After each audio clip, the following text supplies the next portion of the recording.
Assalamualaikum warahmatullahi wabarakatuh. Selamat pagi Bapak Ibu sekalian. Semuanya sudah siap. Jadi kita sebelumnya saya mengucapkan terima kasih yang sebesar-besarnya kepada Bapak Ibu sekalian, dosen, para peneliti di UIN Araniri. Perkenalkan sebelumnya saya Wiwi Wiyanti.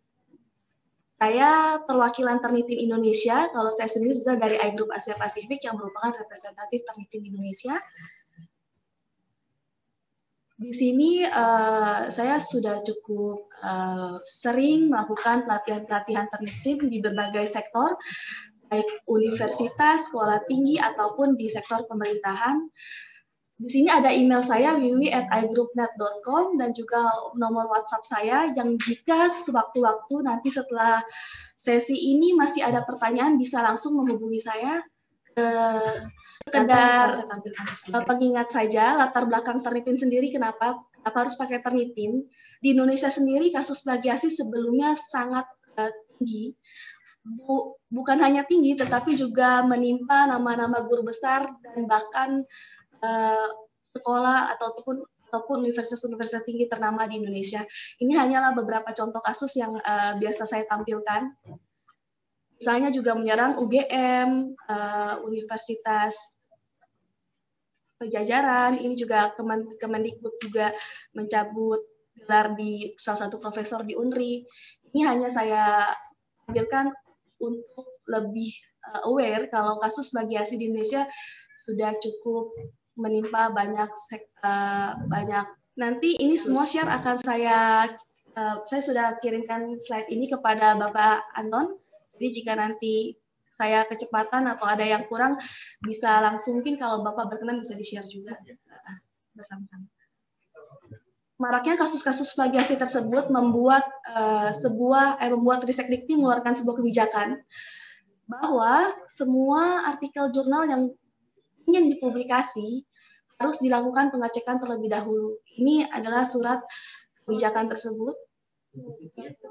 Kita bisa lihat di paragraf pertama dari surat tersebut di baris nomor 3 dari bawah, dianjurkan untuk melakukan pengecekan similarity atau original tersebut sebagai contoh dengan menggunakan Turnitin, Identicat, atau plagiarisme data.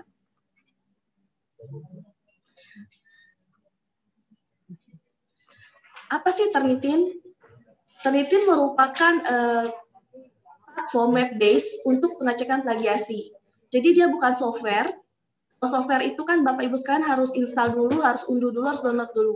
Kalau web-based, selama komputer, laptop, ataupun handphone Bapak Ibu terhubung dengan internet, itu sudah bisa langsung akses.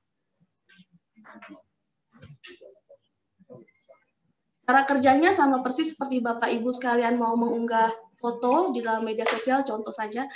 Ini yang diunggah hanyalah papernya. Jadi papernya nanti ini di-upload atau diunggah dalam platform Turnitin, lalu hasilnya akan keluar dalam beberapa menit dalam bentuk percentage. Nanti kita akan sama-sama presentasikan ini. Sebelum masuk ke dalam website-nya, pada dasarnya untuk sampai bisa melihat hasil, ada beberapa step yang harus dikerjakan terlebih dahulu. Step pertama tentunya harus punya akun. Yang bisa mendaftarkan akun Bapak Ibu sekalian di sini hanyalah admin Turnitin yang telah dipercayakan di institusi tersebut. Kalau di UIN Araniri, untuk adminnya dipercayakan dengan Pak Katib dan Pak Anton, benar ya Pak ya? Jadi nanti bisa mendaftar langsung ke beliau. Jadi tidak bisa daftar sendiri ke Turnitin, mesti melalui beliau-beliau ini. Setelah memiliki akun, tahap selanjutnya adalah membuat kelas. Lalu setelah membuat kelas harus membuat sebuah folder namanya create assignment atau folder assignment. Lalu selanjutnya baru kita bisa upload paper. Ini hanyalah gambaran step by step yang harus dikerjakan. Nah, sekarang kita langsung praktek. Bapak Ibu sekalian, tolong laptop dan layarnya bisa langsung klik www.turnitin.com. Ya. Bapak Ibu sekalian, jika sudah masuk ke dalam website www.turnitin.com, selanjutnya di pojok kanan atas ada tulisan login. Maaf.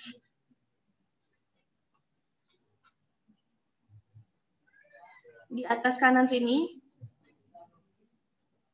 Klik tombol login tersebut, nanti dia akan meminta data email dan password.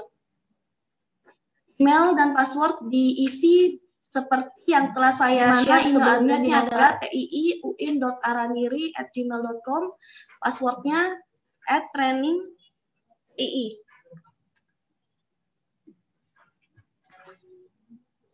Jika sudah sesuai, tinggal klik login. Tahap pertama sudah kita lakukan, yaitu memiliki akun dan login. Lalu tahap selanjutnya adalah membuat kelas. Pada tampilan layar Bapak Ibu sekalian, di pojok kanan layar ada tombol hijau tulisan Add Class. Ini kita bisa klik langsung aja. Kita akan membuat folder class.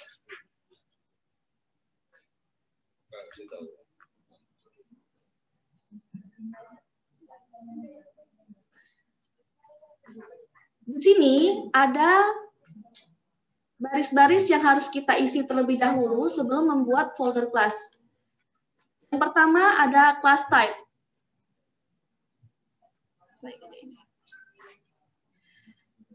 Kalau kita pilih ada dua, class type ada standar atau master. Kalau master ini fungsinya jika kita ingin dalam folder class tersebut ada dua instructor yang terlibat. Tapi ini tidak efektif dan jarang digunakan. Jadi pada umumnya hanya menggunakan yang standar. Secara umum sejauh ini hanya menggunakan standar. Apalagi kalau memang fokusnya cuma untuk mengecek plagiasi, langsung saja pilih standar. Selanjutnya ada class name. Class name ini diisi sesuai kebutuhan dan kebijakan setiap institusi. Tapi pada dasarnya, fungsi class name ini seperti folder besar. Jadi disarankan mengisi dengan judul yang sifatnya lebih umum. Contoh, misalnya class name-nya adalah disertasi boleh, lalu yang spesifik dari disertasi itu apa? Hukum Islam. Hukum Islam, boleh. Atau misalnya juga fakultas komunikasi misalnya. Lalu yang lebih spesifik adalah misalnya komunikasi politik, komunikasi psikologi misalnya. Jadi nanti di folder assignment itu kita isi dengan yang sifatnya lebih details, sedangkan di folder class itu dengan judul yang lebih umum. Nah, tapi jangan terkungkung dengan apa yang saya katakan, karena setiap institusi punya kebijakannya masing-masing. Ada yang mereka isi ini misalnya dengan judul nama prodinya apa, lalu nanti di samping di nama assignment-nya beda lagi gitu. Jadi baik lagi, apabila di UIN Araniri punya kebijakan sendiri, mohon diikuti sesuai kebijakan di sini. Sederhananya, fungsi folder class ini kalau di laptop seperti folder besarnya, lalu nanti folder assignment adalah untuk folder yang lebih spesifiknya. Seperti itu. Jadi ini contoh saya mau isi apa? Biar sama-sama enak. Training aja. Baik. Boleh. Ini contoh aja ya. Class name-nya adalah training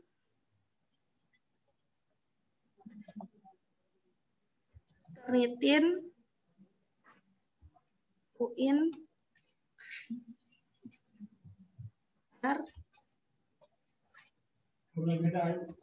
boleh beda, tidak perlu sama, atau bisa langsung diisi misalnya sesuai kebutuhan Bapak Ibu sekalian.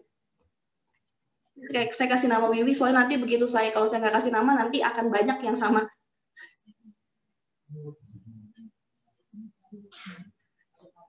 Untuk class name sudah cukup jelas ya. Kita bisa lanjutkan. Selanjutnya adalah enrollment key. Enrollment key ini fungsinya sebetulnya jika pada akun Turnitin yang dilanggar memiliki akun student, fungsinya nanti ini akan diberikan kepada student. Misalnya gurunya suruh student upload. Nanti nama kelasnya ini, enrollment key ini ya. Cuman lebih SI bisa juga enggak. Di UIN Araniri sendiri tidak menangkan akun student. Jadi diabaikan saja, tapi harus tetap diisi. Isi sembarang saja, misalnya saya isi 1, 2, 3, 4, 5, 6. Atau 1, 2, 3, 4, nggak masalah. Tapi harus diisi, tidak boleh kosong, karena memang sudah ketentuan dari sistem penelitian. Selanjutnya, ada subject area. Subject area diisi sesuai kebutuhan yang sesuai dengan kelas tersebut. Misalnya di kelas tersebut judulnya misalnya Fakultas Ekonomi misalnya, atau misalnya Jurnal Ekonomi. Berarti saya di sini pilihnya adalah tentang social science, social study. Apapun yang dipilih di sini harus disesuaikan dengan kebutuhan. Boleh lebih dari satu, tapi tidak perlu khawatir karena tidak akan mempengaruhi hasil apapun yang dicek. Jadi fungsinya sebetulnya ini lebih ke arah untuk memudahkan si pembuat kelas. Oh jadi ini jadi lebih menspesifikasi lagi terkait informasi kelas tersebut.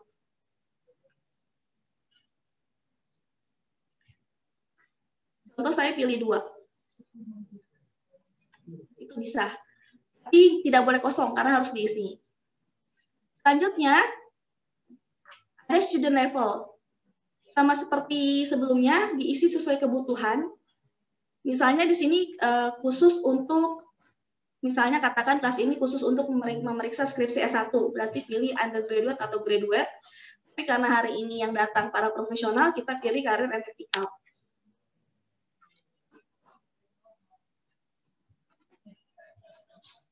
Ada bedanya nggak dari pilihan-pilihan tadi? Bedanya maksudnya gimana? Ada efeknya nggak? Misalnya kita pilih graduate atau apa? Tidak ada. Tidak akan mempengaruhi hasil. Kembali lagi ini hanya diisi fungsinya untuk informasi saja.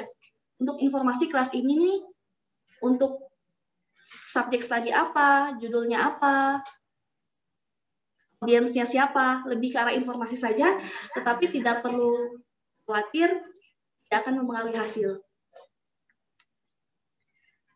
Selanjutnya, ada class start date, dia akan otomatis per tanggal hari ini dibuat. Dan untuk class end date, akan otomatis dari sistem itu 6 bulan setelah hari ini, yaitu 20 September 2021. Ini dari sistem Turnitin, bisa diganti. Apa dari sistem otomatis 6 bulan? Karena perhitungannya 1 semester adalah 6 bulan. Seperti itu. Jadi misalnya katakan nggak mau ini kelamaan nih, mau 3 bulan aja boleh, atau bahkan mau dibikin 1 tahun juga boleh. Kembali lagi harus bisa diisi sesuai kebutuhan saja. Jika di sini kita sudah lihat sudah terisi semua, lalu mari kita klik submit. Nah, class created, congratulations, bla bla bla bla. Ini hanya sebuah informasi kalau kelasnya sudah berhasil. Di sini ada informasi kelas ID and enrollment key-nya. Kalau ada akun student, ini diinformasikan ke student, tapi karena tidak ada, kita abaikan saja. Continue. Langsung banyak kan?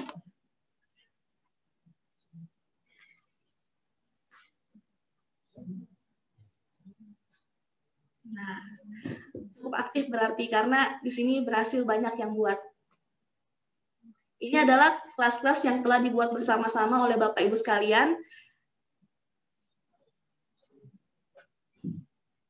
Bu, nanya Bu, boleh Bu? Boleh, silakan Pak. Pak Ini saya dari Tarbiyah ini. Enrollment key apa tadi Bu? Ini di sini merah.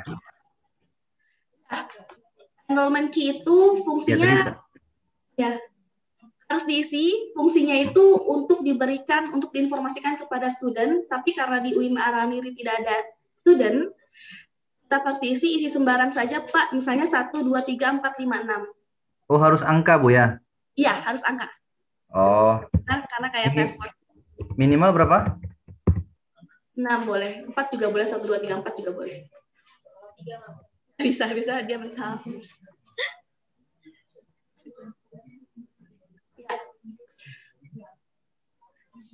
Tambahan informasi terkait kelas, jika saya misalnya tadi memilih sampai 20 September, lalu pas tanggal 22 September saya ingin kembali menggunakan kelas tersebut, bisa nggak Mbak?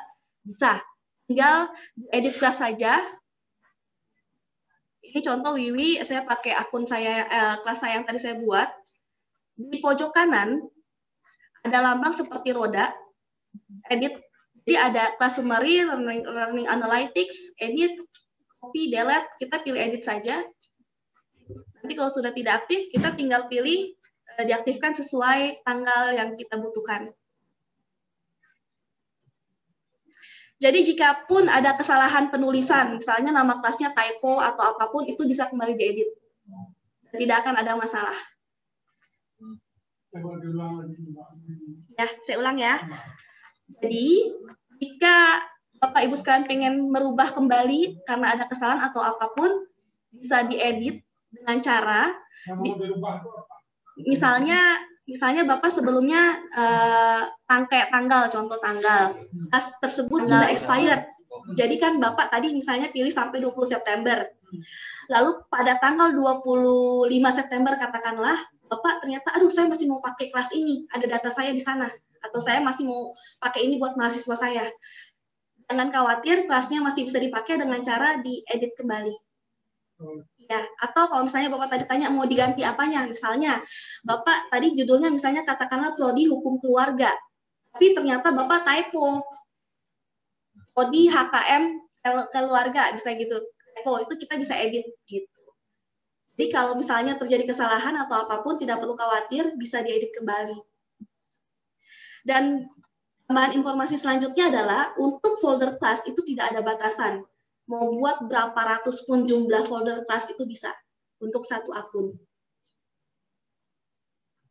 Kalau edit tadi, kemana arahnya? Ya, edit di pojok kanan, kita lihat sama-sama. Ini saya gedekan layarnya. Di sini, lihat ya Bapak Ibu, ada class summary, learning analytics, edit, copy, delete. Kita pilih edit. Menekan lambang gigi roda. Nah, misalnya ini punya orang tadi, kayak sembarang milih. Misalnya saya mau ini saya perpanjang sampai tahun depan. 20 Mei. Bisa, tinggal submit.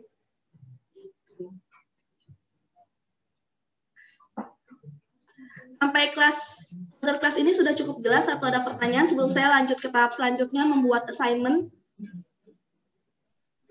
Ngedit Bu, sekali lagi ngedit. Edit sekali lagi ya. Sengaja nakal ini Pak Saiful Akmal ya. Pak Anton sombong ya.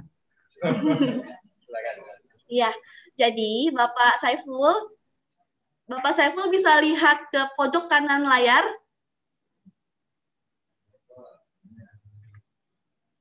Nah, di pojok kanan layar, pojok kanan layar yang di bagian mana? Ada tulisan start date, end date, Bapak bisa lihat di layar. Iya, start date ya. Ada start date, end date, class summary, learning analytics, edit, copy, delete. Oke, yang edit ya?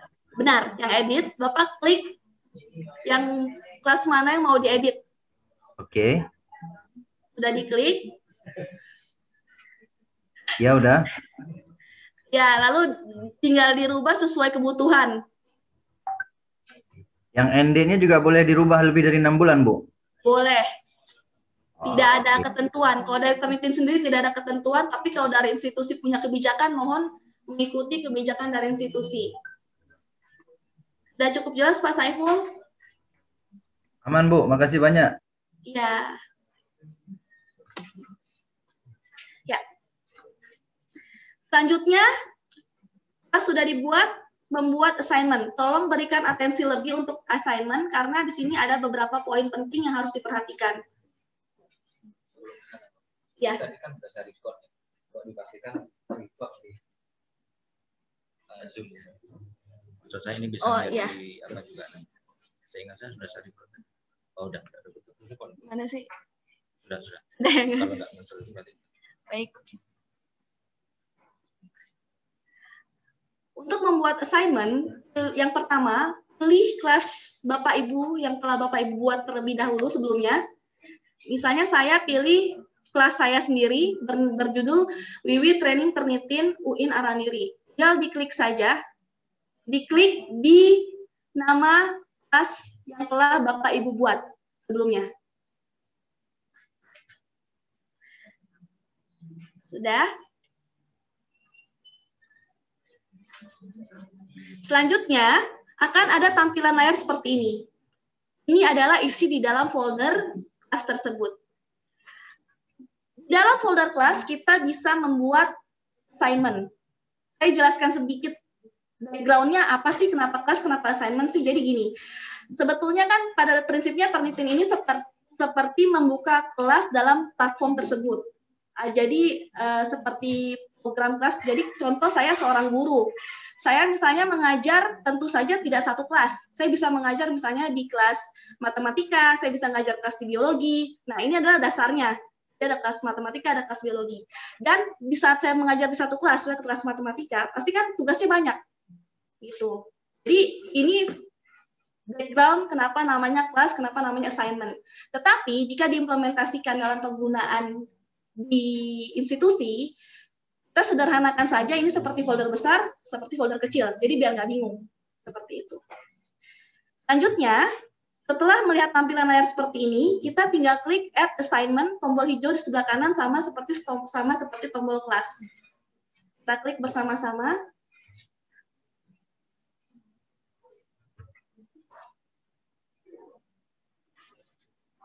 Ini satu akun, seandainya dipakai rame tidak ada masalah. Tidak disarankan, karena nanti akan berantakan dan bikin malah berantakan. Katakanlah misalnya satu prodi, kemudian akan didistribusikan di situ ada jurnal, ya misalnya di PBI saja, Pak Saiful sekretaris prodi. Kemudian beliau ada Pak Habib selaku prinsip. Nah, artinya memakai akun yang sama, bisa jadi di jam yang sama di tempat yang berbeda. Bisa. Tidak ada masalah. Yang penting kelasnya dibikin berbeda. Iya. Itu nanti sesuai kebijakan di sini aja seperti apa. Oke. Iya. Ya, tapi secara teknis. Secara teknis tidak ada masalah. Tidak ada masalah. Ya seperti ini kan kita semua mengerjakan bersama-sama.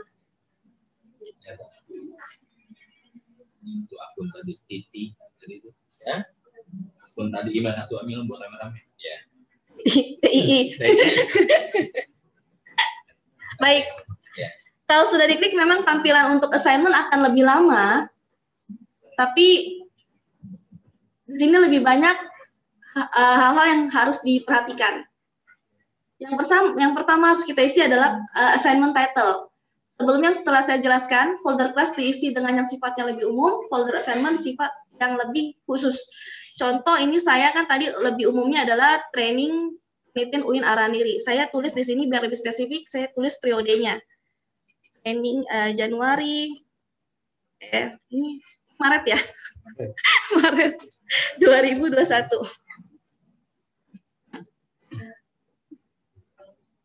Ini cuman saya isi Maret karena biar lebih spesifik aja gitu.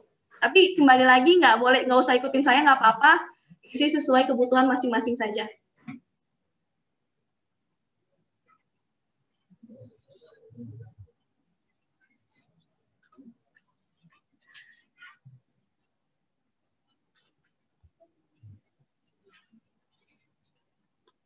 Jika sudah, selanjutnya di bawah ada dua opsi, allow only file types that Turnitin can check for similarity, atau allow any file type. Bedanya apa? Jadi kalau kita pilih yang atas, Turnitin hanya bisa memeriksa dokumen yang jadi gini, begitu kita upload, Turnitin hanya bisa upload dokumen yang sudah sesuai ketentuan Turnitin, lalu keluar hasilnya. Tapi kalau kita pilih allow any file type, Turnitin bisa upload, tapi hasilnya nggak keluar. Karena any file type bisa diupload, tapi hasilnya nggak keluar. Gitu.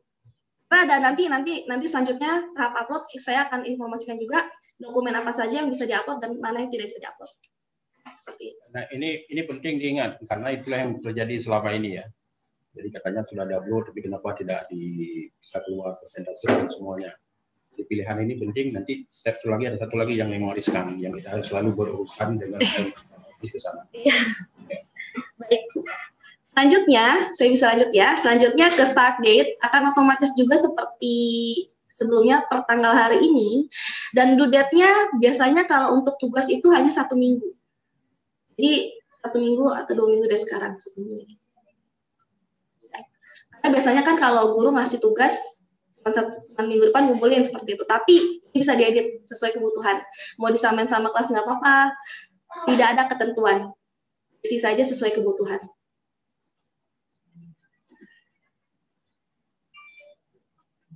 Selanjutnya, ada tombol panah kecil optional settings. Ini kita klik, maka akan muncul cukup banyak pilihan-pilihan yang harus kita perhatikan.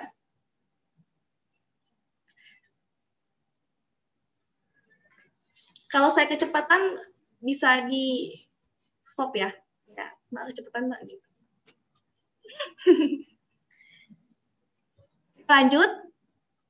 Selanjutnya ada enter special instructions. Fungsinya ini untuk memberikan instruksi khusus terkait paper apa, seperti apa yang mau diupload, atau syarat-syarat dokumen, artikel apa yang mau diupload. Ini contoh saja, misalnya saya kasih tulisan, misalnya harus minimal paper tersebut, words-nya harus, let's say 1000. Minimal 1000 words. Atau misalnya space-nya, spasinya 1,5. Ini hanya contoh. Lalu misalnya sources dari artikel tersebut misalnya harus menggunakan jurnal misalnya Sage. Ini hanya contoh. Ini fungsinya hanya untuk memberikan instruksi detail terkait artikel apa atau tugas apa yang harus diupload di assignment tersebut. Tetapi tidak mempengaruhi hasil yang diperiksa. Misalnya, paper yang diupload cuma 700 kata. Itu nggak akan ngasih tanda kalau itu cuma 700 kata. Jadi ini kan kembali lagi ya, fungsinya untuk diinformasikan ke student yang mau upload paper. Jadi di sini ada informasi-informasinya. Nggak diisi pun tidak apa-apa. Tapi kalau ditanya ini fungsinya apa, fungsinya seperti ini. Sudah cukup jelas?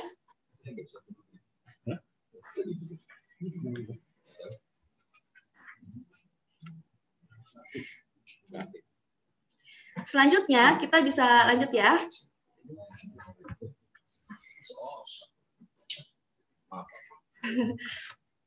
Selanjutnya ada allow submissions after the due date. Ada pilih yes atau no. Kalau kita pilih yes, artinya kita bisa mengizinkan tetap upload paper walaupun sudah lewat dari deadline. Ya.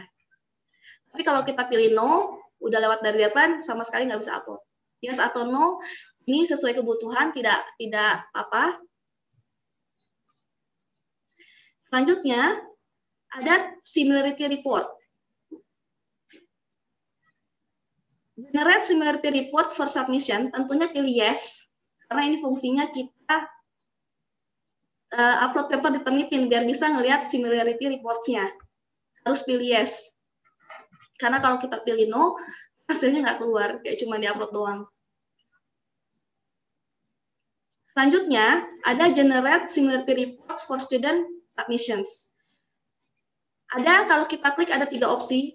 Immediately first report is final, immediately can overwrite reports until due date, dan on due date. Bedanya apa? Kalau kita pilih yang pertama, first report is final, begitu di submit, hasil langsung keluar. Tapi kalau kita pilih yang overwrite, jadi misalnya tadi contoh saya deadline-nya sampai tanggal 26. Kita bisa upload terus sampai tanggal 26, tapi hasilnya nanti keluarnya tunggu tanggal 26. On due date, jadi hanya bisa diupload pas tanggal 26. Gitu. Jadi kita harus pilih yang immediately first report is final. Jadi biar begitu kita upload langsung keluar result-nya, hasilnya.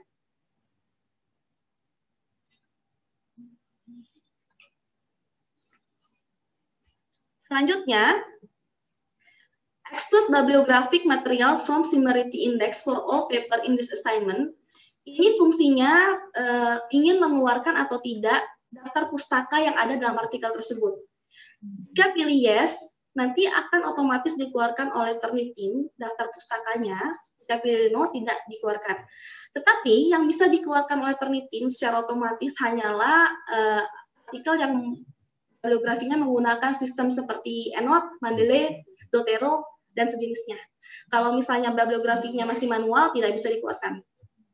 Kan masih kadang yang misalnya nama belakang, tahun, judul buku, itu belum bisa dikeluarkan. Nah, ini juga diperhatikan karena ada beberapa jurnal internasional yang mengkhususkan. Yes. Sorry. Nah, ini juga penting diperhatikan karena ada beberapa jurnal yang meminta di-excluded bibliografi. Jadi kalau kita klik ini, nanti ilmuwan semua similaritas. Ya. Terima kasih. Ya. Saya lanjut. Mungkin di atas adalah exclude bibliographic, lalu selanjutnya adalah exclude quoted materials from similarity index for all papers in this assignment. Quoted materials itu kayak kutipan-kutipan yang biasa kita kutip dari artikel lain atau dari paper lain. Jika kita pilih yes, akan dilakukan secara otomatis, tapi sama seperti bibliografi, harus menggunakan sistem. Jika manual, itu tidak bisa. Tapi kalau dari UIN sendiri, dia yes kan ya Pak ya? Saya sama Pak.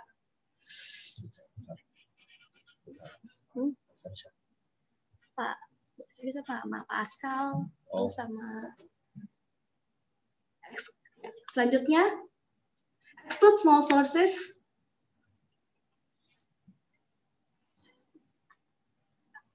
Ada yes, ada no.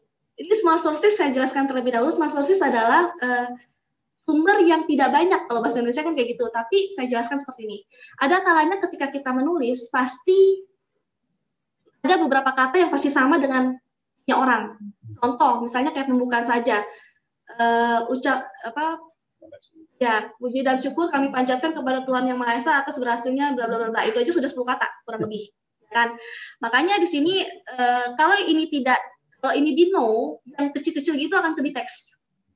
Tapi kalau kita pilih yes, maka akan keluar lagi 2 opsi, yaitu based on word count atau percentage. Saya jelaskan bedanya word count dan percentage. Katakanlah saya pilih word count.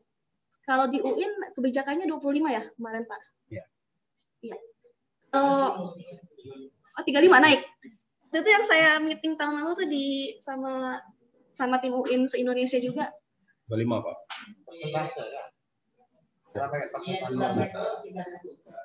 Kebijakan kita kalau persentase, cuma di tingkat pusat itu ini. Ya Pak Mai, persentase atau word count?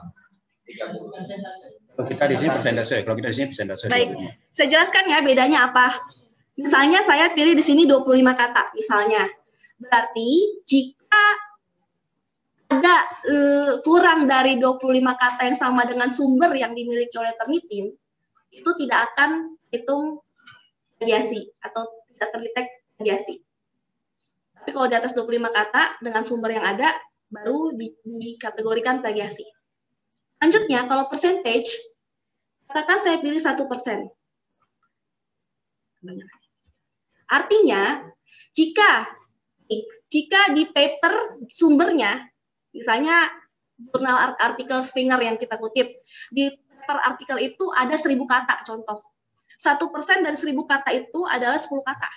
Jadi jika di artikel kita ada 10 kata yang sama dengan sumber ini, itu akan terhitung plagiasi. Kalau lebih dari 10 kata ditemukan yang sama seperti di artikel ini, akan terhitung plagiasi. Itu kalau papernya 1000 kata. Tapi kalau misalnya papernya ada 500 kata, 1%-nya akan jadi lebih besar. Seperti itu. Jadi itu bedanya antara word count dan percentage. Kebijakannya mengikuti di institusi masing-masing. Di sini jadinya apa, Pak? Yang sudah ada dekat persentase. Yang sudah ada persentase berapa? 5. Yang di SK yang lalu itu 35. Kalau 935. Soalnya yang saya mengikuti aja sih. Yang disarankan sih idealnya tidak lebih dari 3%. Yang idealnya. Kalau 35 harusnya kalau 35 itu di word count. Oh, ini bukannya Total. Oh. Iya, Bapak. Yang total besok. Oke, saya kaget. Iya, paham. Baik. Jadi ini kita mau word count atau percentage? Word count saja ya. Kayaknya UIN 35 deh, kemarin sempat debat gitu lama. Biasanya kalau kita sambil ke internasional itu Ya. Maksimal 12%. Nah, jadi umumnya itu persentage di mana-mana di jurnal. Ini beda, Pak. Kalau yang Bapak maksudkan adalah nanti hasil report dari yang nanti paper diperiksa. Tapi kalau ini masih masuk dalam tools masih masuk ke dalam settingan untuk menghasilkan angka percentage yang tadi Bapak sebutkan. Gitu. Ya, kita pilih yang word count dulu aja ya, 25 sama-sama. Tapi nanti ikuti SE yang ada di sini ya, Pak. Selanjutnya, kita bisa lanjut ya. Tapi sudah cukup jelas kan apa itu bibliographic, exclude, quoted, sama small sources sudah cukup jelas ya Bapak Ibu sekalian ya. Selanjutnya, ada allow student to see similarity reports. Karena tidak ada account student, ini tidak masalah mau pilih apapun. Nah, ini yang harus ada surat edaran kebijakan apapun SOP. Karena ini yang saya bolak-balik dipanggil sama Bapak siapa? Yang di saya lupa namanya. Pascal, terus Pak Mahfud ya. Pak Mahrus. Iya, saya dipanggil mulu ke sana gara-gara kasus ini. Jadi, di sini ada pilihan submit papers to. Begitu kita klik akan ada dua opsi. Ada standard paper, ada no repository. Kalau kita pilih standard paper, itu akan otomatis jadi database Turnitin. Kenapa ini jadi masalah? Menjadi masalah adalah yang pertama, ketika belum final paper tersebut, begitu nanti mau misalnya ini masih tahap revisi, begitu kita mau cek lagi hasilnya misalnya pertama kita upload adalah 10%, lalu begitu kita upload lagi kita kaget jadi 98%. Karena kita memplagiasi punya diri kita sendiri. Begitu kita pilih ini, paper yang telah kita upload sebelumnya menjadi referensi database-nya. Jadi tolong diingat harus pilih no repository, harus. Ini berapa kali itu karena nggak bisa delete, Bapak Ibu setelah pilih itu nggak bisa delete, harus kita minta persetujuan ke sana mereka yang bisa delete. Ya, yang kedua masalahnya juga seperti yang telah Pak Khatib sebutkan, jika Bapak Ibu sekalian tidak sengaja pilih, biasanya jadinya panik, terus delete sendiri, tapi nggak hilang. Karena begitu upload sendiri, ternyata masih gede juga hasilnya, karena nggak akan hilang. Karena yang bisa menghilangkan hanya langsung dari support Turnitin langsung, dan Bapak Ibu sekalian tidak punya wewenang buat mendelete selain permintaan email dari admin di sini. Jadi misalnya ada yang inisiatif sendiri waktu itu di beberapa kasus, inisiatif sendiri email ke tim supportnya Turnitin tapi ditolak karena dibilang Anda bukan admin di institusi tersebut.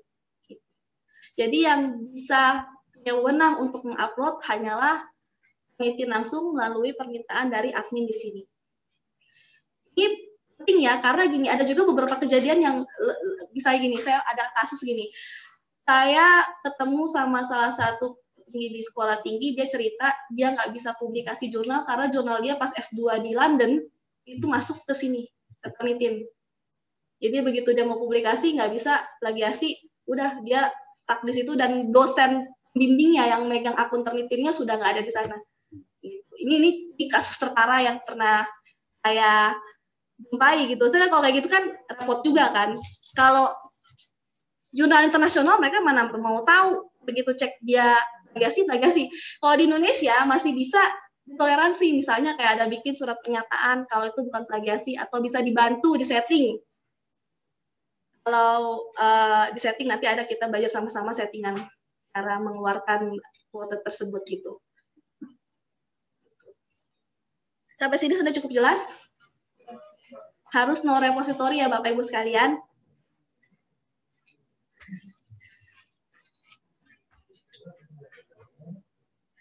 Selanjutnya ada search options. Ini adalah tiga database yang dimiliki oleh Turnitin. Yang pertama Student Paper Repository, kedua Current Archive Internet, lalu Periodical Journal and Publications.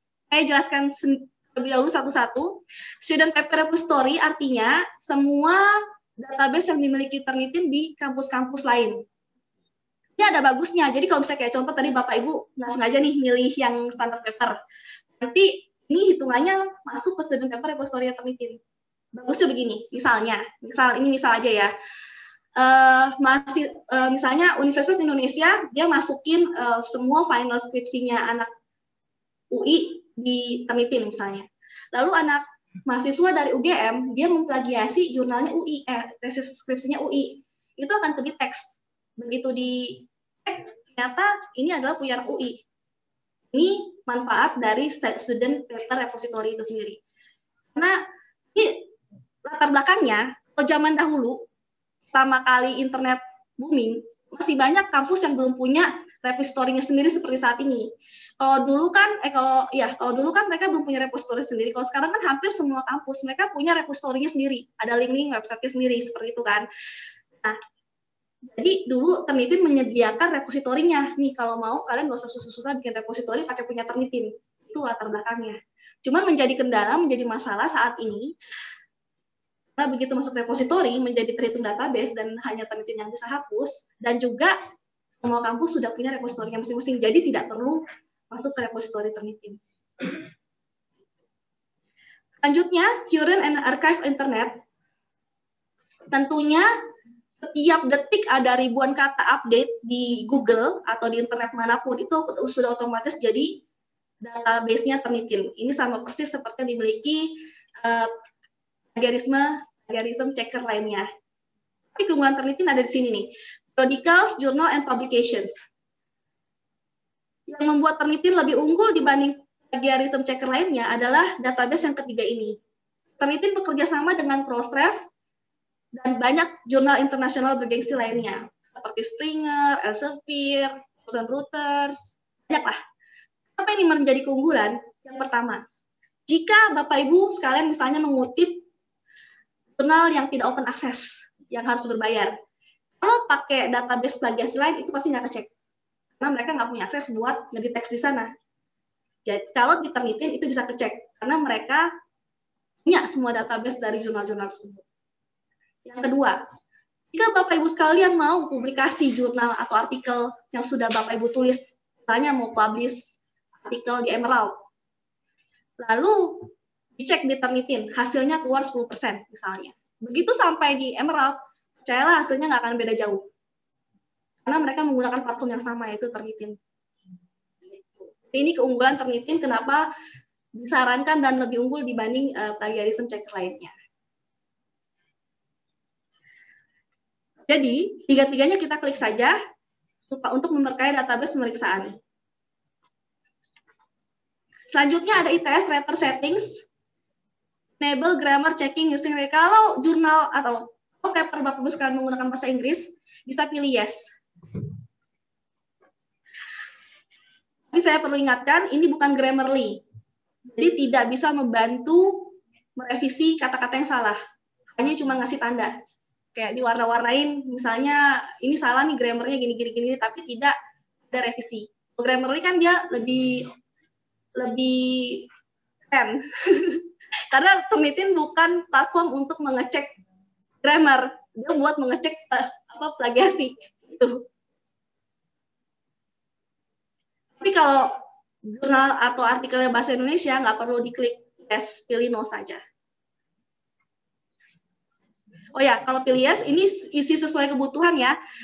Misalnya level Inggrisnya mau advance, high school, middle school, dan sejenisnya.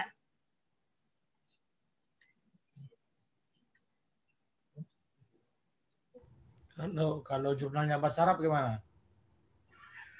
Nggak ada forward maaf, tapi bisa dicek. Turnitin bisa melakukan pengecekan ke berbagai bahasa.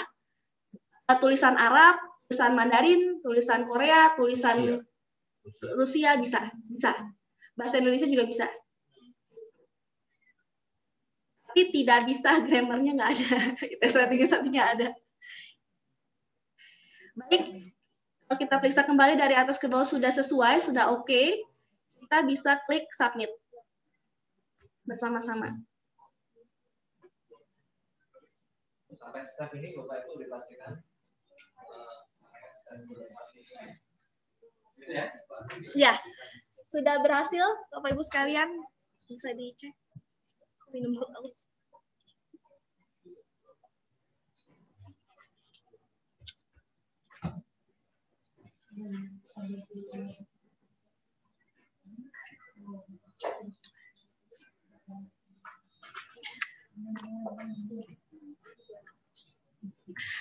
Sampai pembuatan assignment ada pertanyaan Bapak Ibu sekalian? Atau ada yang gagal? Ada yang belum berhasil maksudnya?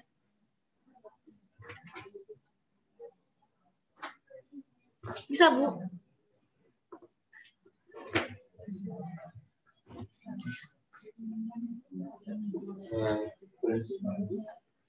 Saya tanya. Ya. Andainya tadi kita ada sakit.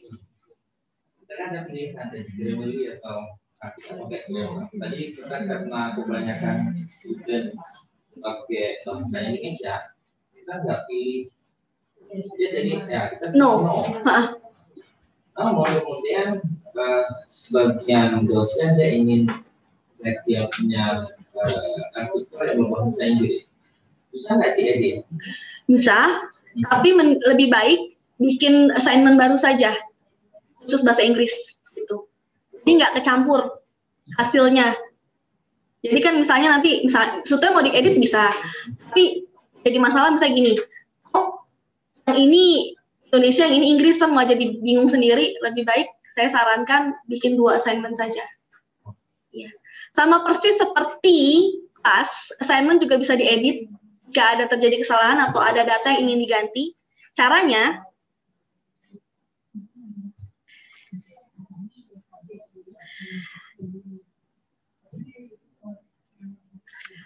nih, sebelumnya kan hanya ada Wiwi Training Turnitin UIN Araniri, di sininya kosong. Tapi begitu saya sudah bikin nama folder assignment, di sini jadi ada Maret 2021. Ini adalah nama assignment-nya. Jika kita mau merubah, kita bisa klik More Actions, pilih Edit Setting.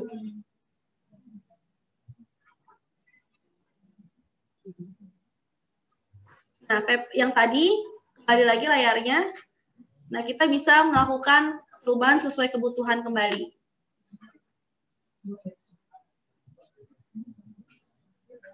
More action and setting ya. Benar. Nah, buat kelas sudah, buat assignment sudah, tahap terakhir yang paling penting adalah mengupload atau mengunggah dokumen. Kita bisa 2 cara untuk upload dokumen. Yang pertama, bisa langsung klik More Action, lalu langsung pilih Submit.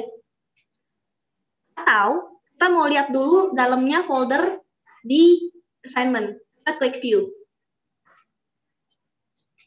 Nah, jadi kalau ini adalah folder assignment yang telah kita buat, tampilannya seperti ini. Jika kita sudah klik View, di sini langsung ada pilihan Submit File.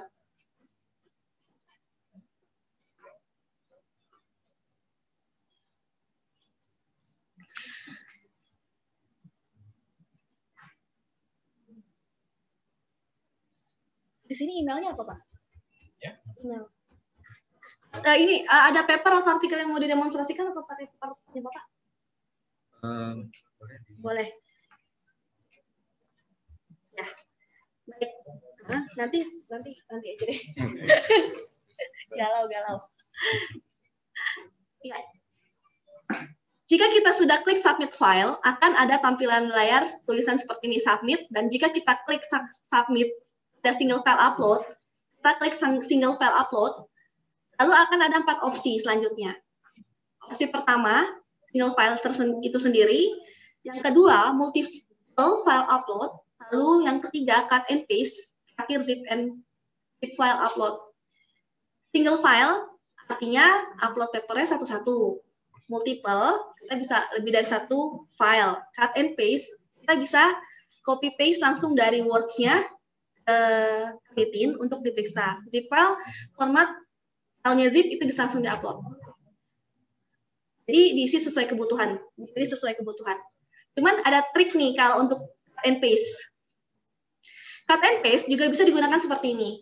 Misalnya kita ingat salah satu teori, tapi kita nggak tahu sumber referensi yang tepat itu apa. Atau misalnya kita cuma ingat kata-katanya kurang lebih seperti ini. Kita ketik aja di situ untuk mencari referensi-referensi yang tepat. Karena nanti penelitian akan bantu buat cari database-nya. Itu biasanya saya sarankan untuk menggunakan cut and paste di situ. Jadi contoh ini semua diisi aja asal-asalan aja. Lalu diisi misalnya saya ingat misalnya teori yang mengatakan tentang bla bla bla bla bla. Nanti begitu kita submit, peneliti akan ngasih database apa aja yang relate sama itu. Jadi itu bisa digunakan untuk seperti itu.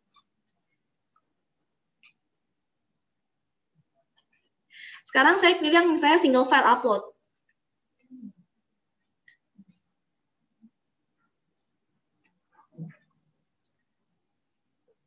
Pertama kita harus isi datanya terlebih dahulu, first name. Jadi Bapak Ibu sekalian sudah siapkan paper masing-masing yang mau dicek ya. Pak. First name-nya Bapak Anton, last name-nya.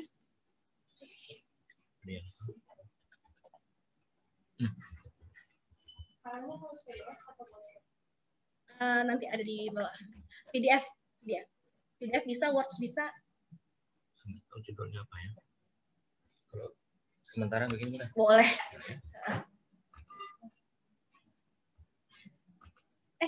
Oh ya, nah iya benar. Oh, oke. Sambilnya dari jurnal.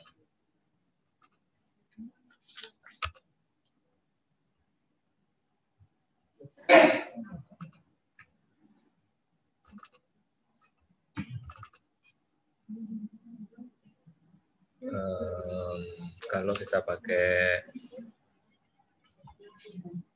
Word atau gimana? Word boleh, PDF boleh, apa aja.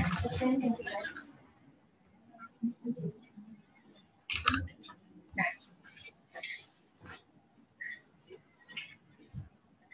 Di sini ada informasi paper apa, dokumen apa saja sih yang bisa saya submit.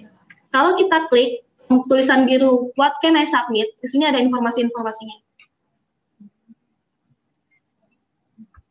Yang pertama, file tidak boleh lebih dari 100 MB.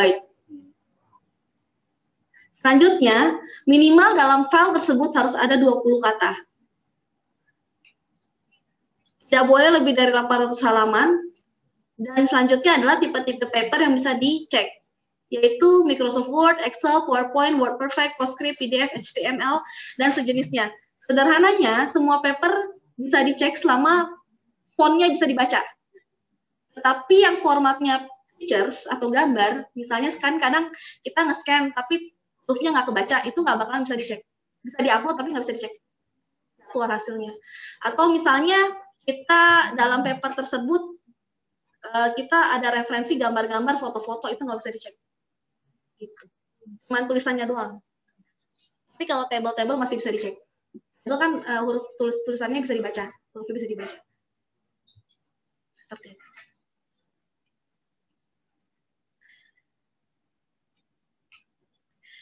Tadi saya sudah pilih dokumen apa yang mau saya cek, lalu saya tinggal klik upload.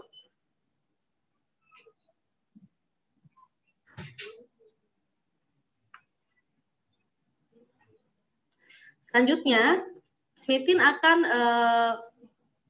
memberikan informasi kembali terlebih dahulu untuk kita cek kembali apakah benar paper ini yang ingin diupload. Autornya bla bla bla dan bla bla bla, ada page count-nya 19 halaman, word count-nya sekian, dan karakter count-nya 36 sekian. Jadi ini adalah informasi untuk kita periksa kembali apakah benar paper ini yang ingin diperiksa. Kalau sudah oke, pilih confirm.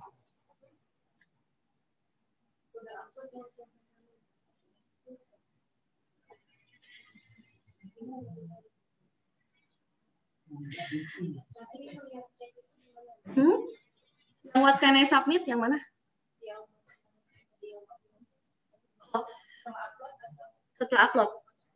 Nanti dia akan ada verifikasi apakah benar paper itu yang ingin diupload. Sambil menunggu hasilnya, kita bisa coba submit file lagi. Misalnya saya pilih multiple file upload. Di sini langsung ada informasinya, requirement for uploading. Filenya kurang lebih sama seperti yang single. Jadi setiap filenya tidak boleh lebih dari 100 MB, tidak boleh kurang dari 20 kata. Tapi bedanya kalau yang single, dia bisa sampai 800 pages, sedangkan kalau yang multiple, dokumennya nggak boleh lebih dari 400. Untuk ketentuan file tipenya sama seperti single file.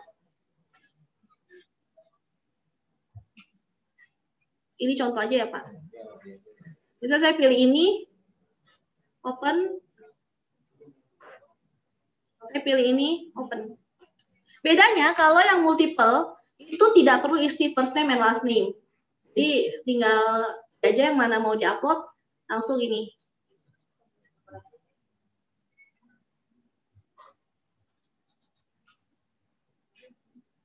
Nah.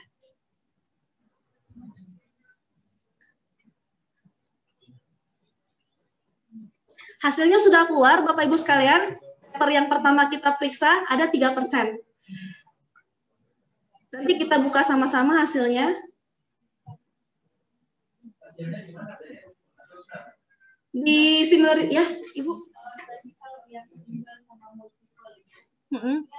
Kalau memang dicek sama kan keluarga sama hasilnya, cuma beda tadi kalau yang single karena ada apa last name dua jam beda. Tapi untuk prosesnya Sama. prosesnya sama, tapi sebenarnya kalau untuk ini kita bisa pakai. Benar. Kita juga kalau lagi males pakai multiple. Karena nggak perlu isi first name, last name satu-satu atau judul. Gitu. Jadi misalnya nih Bapak Ibu ngupload 10 paper langsung jebret gitu, jebret.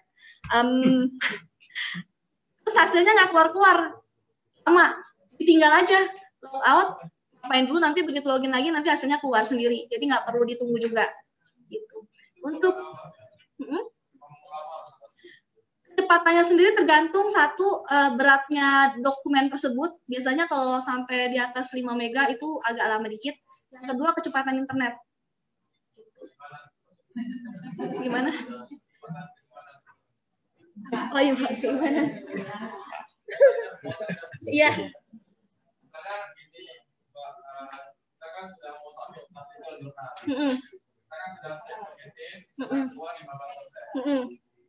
Tapi jurnal ini dosen akan menggunakan untuk memutarbakan. Ketika memutarbakan, diminta cek kembali jurnal tersebut untuk dinilai berapa sebenarnya.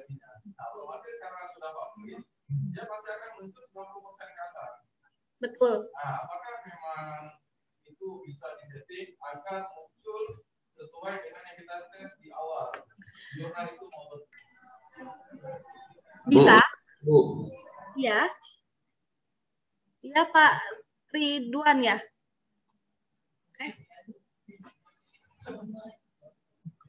Bisa Pak. Jadi sebetulnya Turnitin sendiri kan kita gunakan untuk sebelum publikasi. Fungsinya kan utamanya seperti itu. Kalau yang sudah publikasi kan buat apa dicek lagi kalau sebetulnya seperti itu. Tapi kalau mau disetting itu bisa.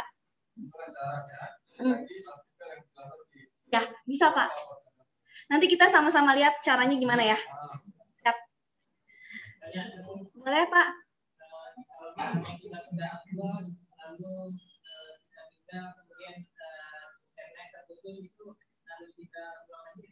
Enggak.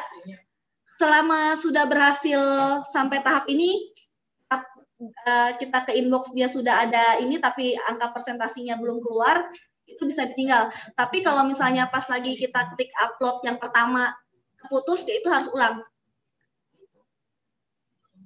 Ini saya punya. Iya. Ini quotation-nya ini semua dianggap plagiat. Gimana? Ini saya sudah ke dalam, jadi sesuai kuantiti ini ke dalam dirapatkan. Tapi ini semua jadi merah. Temuan. Nanti kita cek sama-sama ya Pak. Ini kita tadi lupa itu ya. Oke, baik. Nanti kita cek sama-sama paper Bapak, tapi sebelumnya saya ingin menjelaskan satu lagi yang terakhir, bukan yang terakhir, maksudnya bukan satu juga banyak. Gimana ya? Gimana sih hasilnya? Jadi setelah papernya diperiksa, ada lagi tools-tools yang kita harus gunakan atau kita bisa gunakan untuk membaca hasil plagiasi tersebut. Yang di rumah bisa lihat tampilan layar saya yang papernya sudah diperiksa online. Bisa. Yang ada tulisan taklimul. Bisa. Sudah ya? Baik. Nah, di sini ada tools Turnitin. Di pojok kanan ada kotak-kotak. Nggak bisa, Bu. Tidak bisa dilihat, Bu. Saya coba screen share. ulang screen share. Masih yang terlihat hasil Turnitinnya aja, Bu.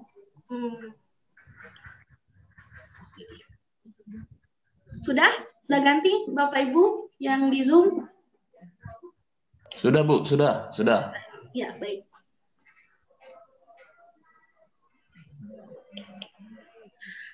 Nah, kita lanjutkan.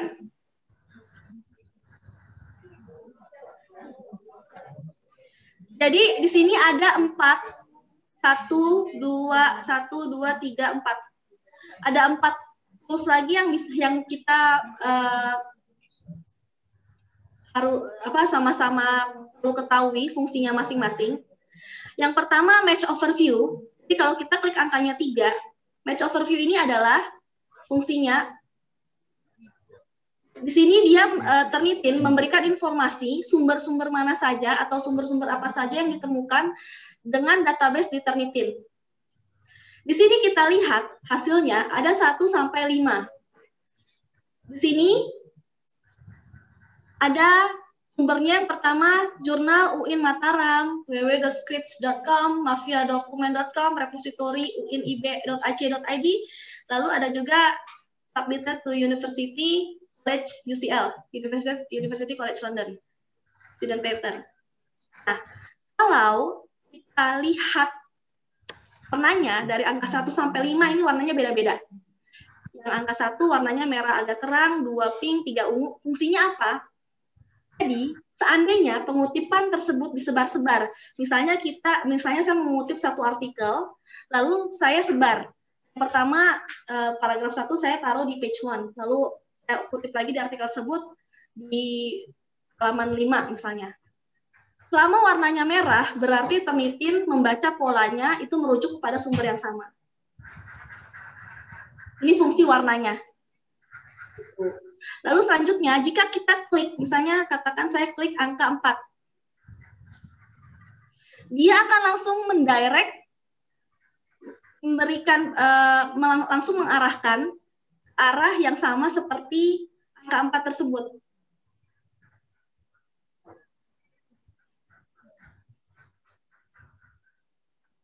Nah, di sini contoh ya, di sini ada warna biru, di sini 1, lalu di sini ada warna biru lagi. Jadi, walaupun disebar-sebar, itu akan tetap deteksi satu sumber.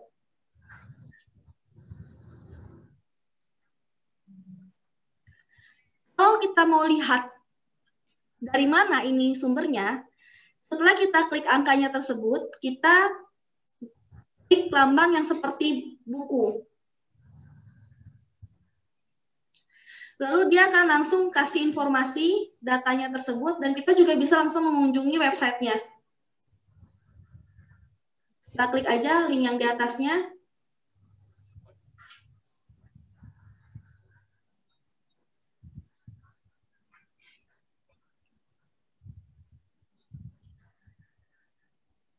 Nah, di sini adalah sumber di mana artikel tersebut berada.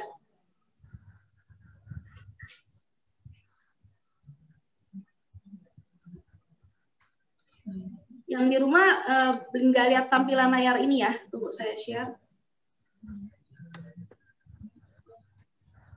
Nah, ini adalah database yang diambil dari yang ditemukan oleh Turnitin, yang ditemukan sama.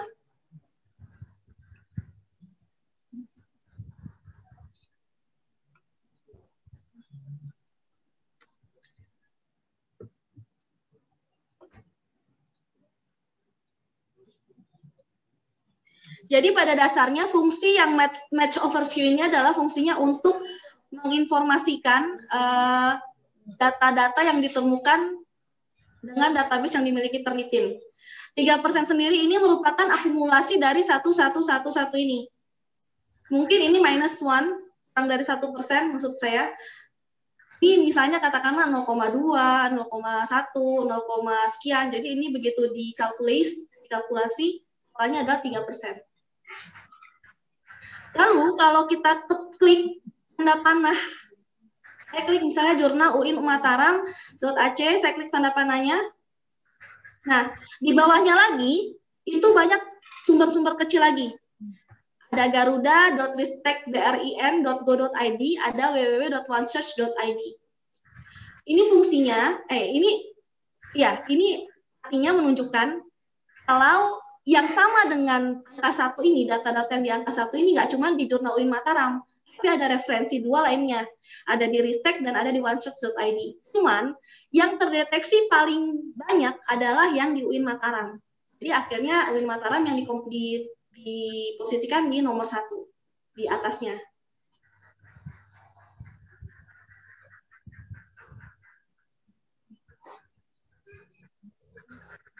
Dari sini juga kita bisa melihat sebetulnya begitu kita melihat hasil papernya.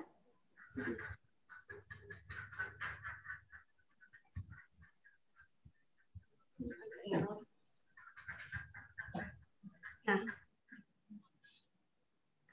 begitu kita melihat hasil database yang dirujukkan sama di sini, kita juga bisa langsung menyimpulkan seberapa sahih atau valid data yang digunakan untuk referensi paper tersebut. Misalnya di sini lebih banyak ditemukan blogspot.com atau Wikipedia misalnya. Berarti kan itu menunjukkan sahih atau tidak data yang direferensikan untuk dirujuk sebagai data di paper tersebut. Seperti itu. Selanjutnya, ada tools yang namanya all sources.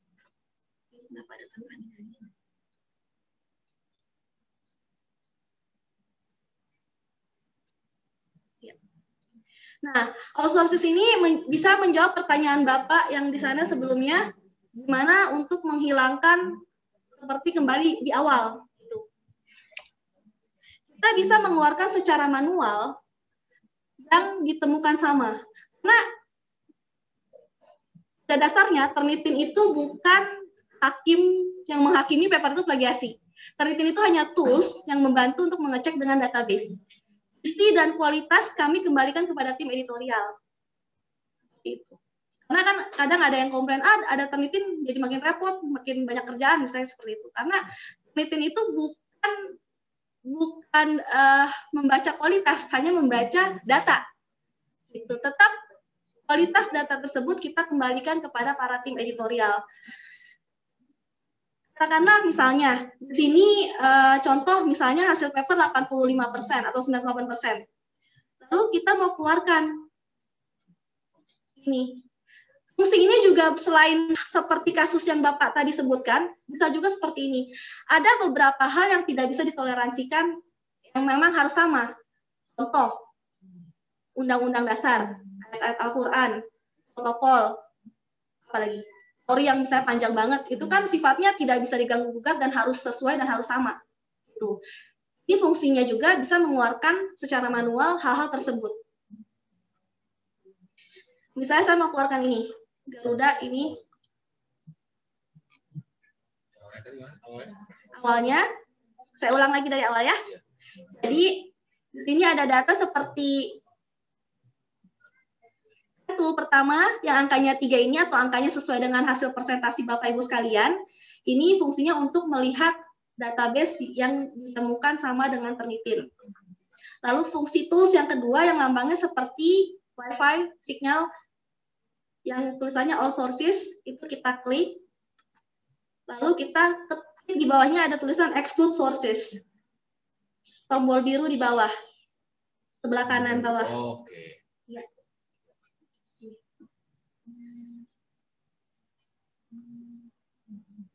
Ini kita bisa keluarkan secara manual.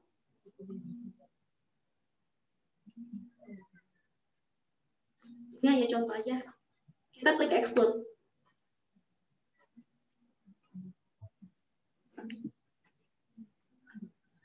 Yang tadi hasilnya 3% berkurang jadi 2%.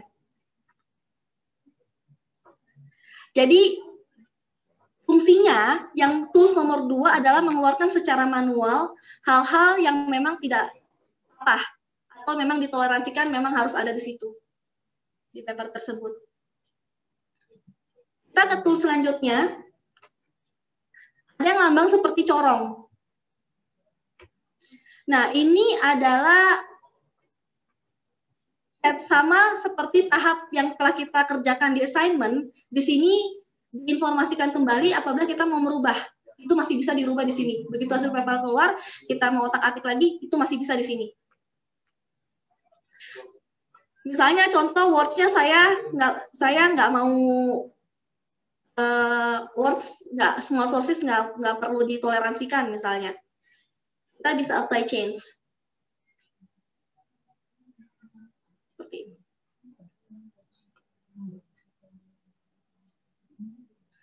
Terus selanjutnya ada lambang seperti dilarang, lingkaran dilarang. Ini kita klik. Nah, ini fungsinya untuk mengembalikan kembali yang tadi sudah kita keluarkan secara manual. Jadi kalau misalnya ternyata itu plagiasi gitu, atau kita mau kembalikan lagi itu referensinya tadi dari mana sih gitu. Itu kita bisa kembalikan lagi dengan tools yang paling bawah ini. Exclude sources. Bisa restore all.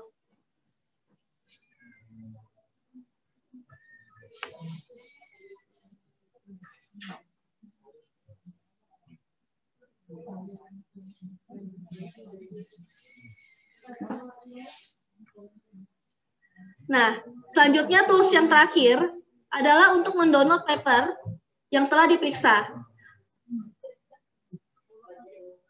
Ada tanda panah ke bawah. Kalau kita klik, ada 3 opsi. Yang pertama current view, lalu digital receipt, atau originally submitted file.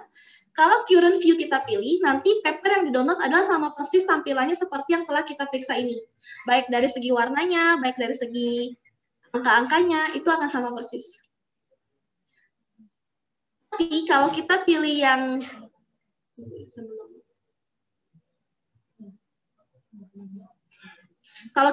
digital receipt, nanti hanya akan ada informasi, ada 1 lembar informasi aja kalau paper tersebut sudah diperiksa.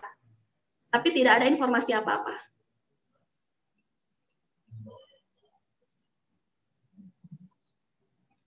Saya pinjam desktopnya ya, Pak ya.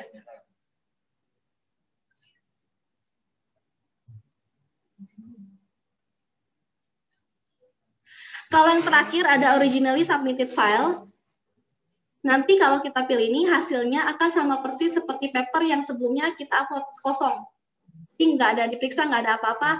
Fungsinya gini, ya sewaktu-waktu Bapak Ibu sekalian lupa taruh paper itu di mana, tapi pernah diupload di Turnitin, Bapak Ibu bisa ambil data mentahnya di Turnitin. Seperti itu.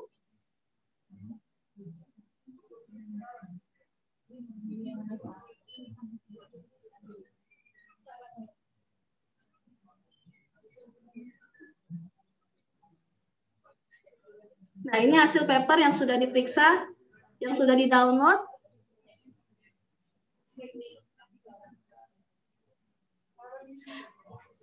Di halaman terakhir sudah ada informasinya, 3% ini dari mana saja, bahkan juga ada informasi kalau exclude quote, exclude biografi, exclude matches-nya seperti apa.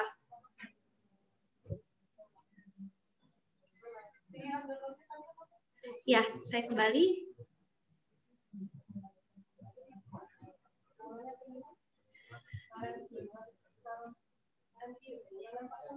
Current view, ya.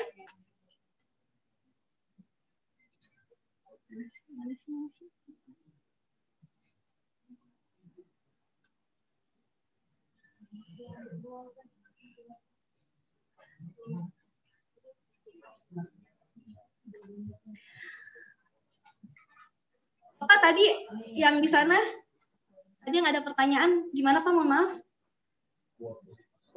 Yang quote-quote, Sarwan. Oh iya. Ini kan titipan tulisan saya ini. Tadi Bapak pakai akun sama-sama, boleh di-share nama akunnya apa? Kita buka bareng-bareng. Nama kelasnya? Nama kelas. Kelas kalau nggak salah Sarwan Bahasa Inggris. Sarwan Bahasa Inggris.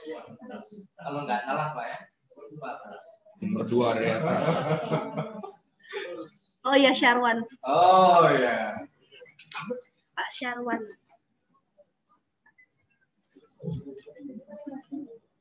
Yang ini apa ya? Constructs division.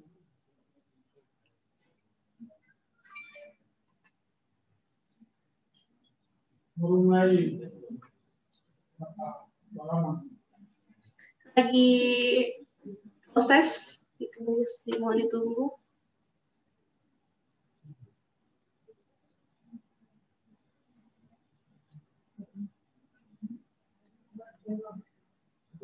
Apa yang mau ditanya Pak? Mohon maaf. Di bawah itu kan kutipan saya dianggap apa namanya plagiat semua yang tengah.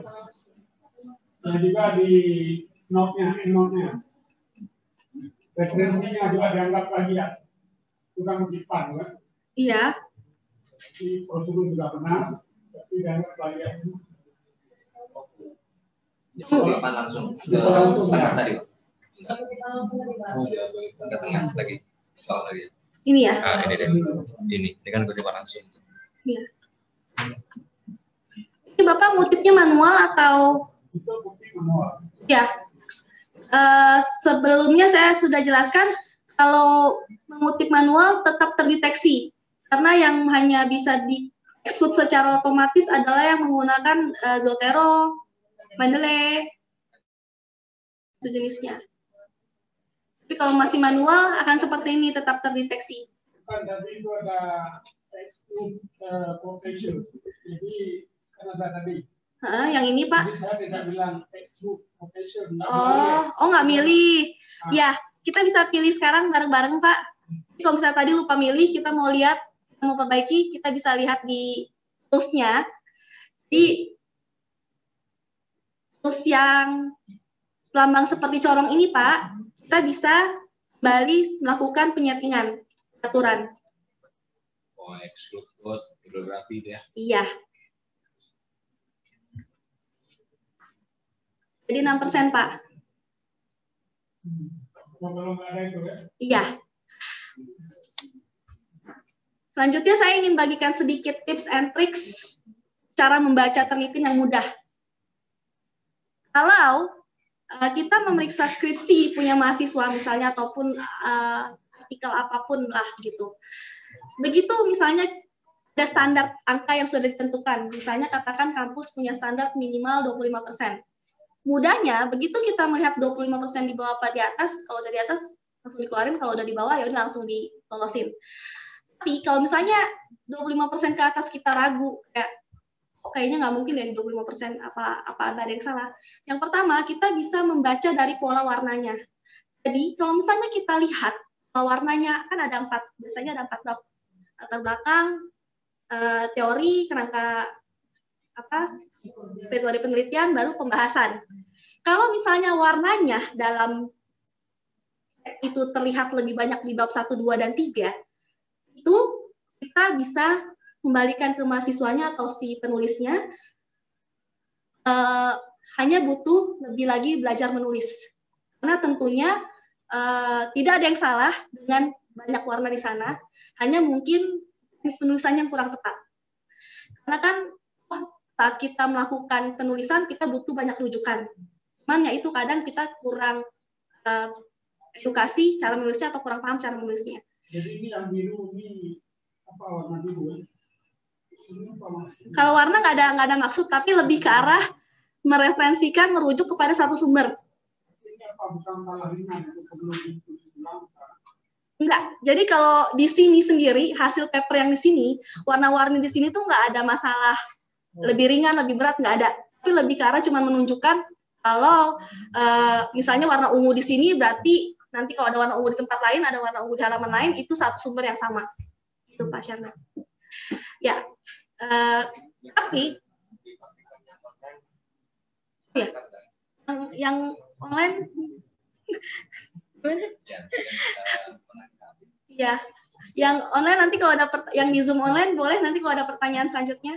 Dan selanjutnya jika terbalik misalnya yang banyak di bab 4 pembahasan berarti plagiasi.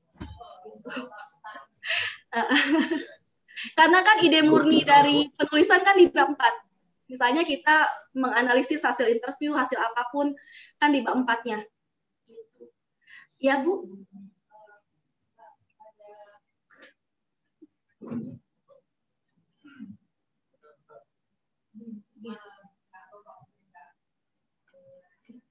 Ada dua, kalau dulu, kalau pelatihan dulu kan kita untuk membaca jumlah hasil seluruhnya itu kan bisa jadi begitu kita cek keseluruhannya itu 100%, tapi kita tidak bisa kita katakan dia 100% kalau memang persentase yang paling atas itu cuma 20%. Itu gimana untuk melihat? Berarti sisanya itu dari sumber-sumber lain? Maksudnya gini, kan kalau misalnya kayak kami divisi toleransi 25%. Ada mahasiswa yang skripsinya itu total dapatnya 80%, tapi di angka yang paling tingginya itu 25%, sedangkan yang lain itu cuma 1%. Itu ingat saya dulu itu tidak dikatakan plagiat karena batas toleransinya putaran yang paling tinggi di atas. Ya, karena memang yang ditoleransi sebetulnya angka yang terbentuk dari paling atas yang 6 itu mereka punya algoritmanya sendiri. Misalnya kayak ini 222 bukan berarti ini total 6, belum tentu seperti itu karena kan ada kalanya yang 10, 7, 7, 7, 6, 5, 5 gitu. Tapi totalnya cuma 15%. Yang diangkat adalah yang paling atas, yang 15% itu. Jadi kita nggak bisa menjumlahkan kayak yang di bawah-bawahnya. Iya, bukan sistem. Jadi mereka punya algoritma penghitungan sendiri. Totalannya itu ada base-nya sendiri, dasarnya sendiri. Bukan hasil dari kita totalin manual. Bukan seperti itu. Itu satu. Terus yang kedua, kan di UIN kita ada skripsi mahasiswa. Skripsi mahasiswa itu pastinya kalau di UIN kan kita akan dikumpulkan ke repository. Kemudian ada mungkin sebagian pembimbing mengambil skripsi mahasiswa ini untuk diedit menjadi jurnal. Ketika sudah diedit menjadi jurnal, dicek komitmen itu nggak melebihi batasnya, misalnya pas 25%. Kemudian publish. Setelah publish, ketika dicek lagi komitmennya itu malah sudah 95% karena tadi merujuk ke repository. Itu gimana? Itu dikatakan plagiat juga atau seperti apa? Itu secara kenyataan itu bukan plagiasi kan, karena itu istilahnya punya diri sendiri, bukan punya orang yang kita ambil. Yang menjadi permasalahan kan kalau yang tidak boleh itu kan kalau kita nyontek punya orang lain, terus kita akui, kita klaim itu punya kita. Seperti itu. Ya. Nah ini biasa terjadi di kota-kota besar. Jadi kalau biasanya akan ada kebijakan sendiri-sendiri. Yang pertama itu menulis surat pernyataan di atas materai kalau memang itu bukan plagiasi, itu adalah punya dirinya sendiri atau intinya bukan sebuah hal plagiasi karena itu memang hasil karyanya sendiri murni gitu. Cuman kita jelaskan kronologi seperti apa. Ada tim editorial yang masih mau terima hal tersebut gitu. Karena saya pernah ada kasus di Kementerian PRPU, jadi dia call for paper, terus ada paper masuk hasilnya 90%. Memang itu papernya sendiri benar, tetapi begitu diperiksa lagi, tadinya mereka mau terima paper tersebut, tapi ternyata diternitin kasih informasi paper tersebut ternyata sudah ada sejak tahun 2005. Itu dan mereka nganggap itu sudah tidak relate, karena kan harusnya minimal 5 tahun terakhir. Jadi akhirnya tetap paper itu ditolak. Jadi kembali lagi kebijakannya seperti apa, diterima atau tidak, biasanya setiap institusi punya kebijakan masing-masing. Cuman agak menjadi sulit ketika itu masuk ke kancah jurnal internasional. Seperti itu. Tunggu tadi, mohon maaf Pak, tadi ada Bapak Ridwan Kimia, raise hand. Oh ya, Bu, mau tanya ini Bu. Apa? Turnitin kan belum bisa mengecek dalam bentuk gambar ya Bu ya? Benar. Nah, kalau seandainya tulisan itu dalam bentuk gambar bagaimana ya Bu ya? Misalnya ada yang di screenshot gitu, lalu dia tempelkan saja di dokumennya. Itu terdeteksi atau enggak ya? Tentunya tidak Pak, karena Turnitin bukan plagiasi picture check, dia masih based on words. Tapi gini, selama begitu kita lihat hasilnya, maksudnya begitu dicek ternyata misalnya 10%. Jadi yang gambar itu selama tidak masalah ya udahlah. Tapi kalau misalnya ternyata gara-gara gambar tersebut hasilnya nggak keluar semua, ya itu harus ditolak sih Pak. Gitu. Jadi balik lagi harus disesuaikan sama percentage total yang kita lihat di awal paper tersebut diperiksa. Gitu.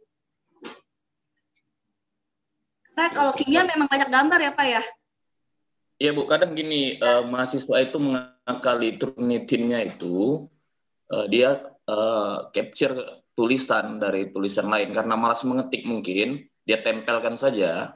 Nah jadi efeknya itu dia tidak terbaca sama Turnitin, karena dalam bentuk gambar. Nah, kalau dia bacanya pola tulisan kan langsung bisa terdetek dia kan. Tapi kalau dia polanya pola gambar kan dia nggak bisa terdetek gitu. Iya sih. Baik. Ya, kembali lagi kalau Turnitin memang tidak bisa memeriksa gambar. Cuman Pak, kreatifan mahasiswa sebetulnya banyak banget. Kalau Bapak Ibu sekalian suka lihat YouTube, itu ada loh satu konten cara mengakali Turnitin. Jadi ya orang Indonesia memang kreatif. Tapi gimana ya? Terima kasih Ibu ya. Maksudnya kayak gini, baik Turnitin sendiri kan fungsinya dilanggan kan untuk membangun sebuah kebudayaan menulis yang baik dan benar. Nggak mudah memang membangun kebudayaan tersebut gitu, apalagi sistem baru gitu kan. Nah inilah fungsinya kita semua untuk bersama-sama di sini kita diskusi, duduk, belajar sama-sama untuk bagaimana kedepannya supaya lebih baik. Makanya saya dari awal ingin mengingatkan kembali kalau Turnitin itu bukan hakim yang ngecek ini plagiasi atau bukan, dia hanya tools. Balik lagi isi tetap kita kembalikan kepada tim editorialnya atau tim yang pemeriksanya. Karena ada juga yang kayak gini Pak, misalnya hurufnya ditypo-typoin atau ditempel-tempelin. Misalnya dengan ini saya dengan tidak dispasi ini ditempel SY tidak ditempel. Jadi tuh kreatifnya banyak gitu. Biar tidak terdeteksi Turnitin. Gitu. Nah, itu perlunya dibaca kembali gitu. Ya, tadi Bapak yang di sana, ya Bapak silakan. Pak Maizudin.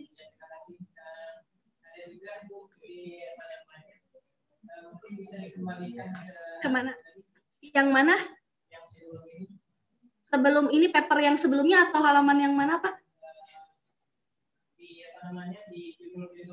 Oh, masih halaman yang ini?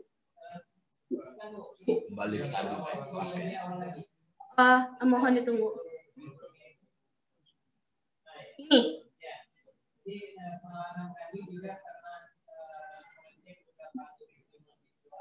Ya. Di hasilnya memang sangat rendah, sekitar belasan saja, 13 atau 12. Tapi di judul itu dibuat oleh Turnitin ada semacam tanda seru dalam bulan hitam. Saya coba periksa, tapi belum sempat semuanya.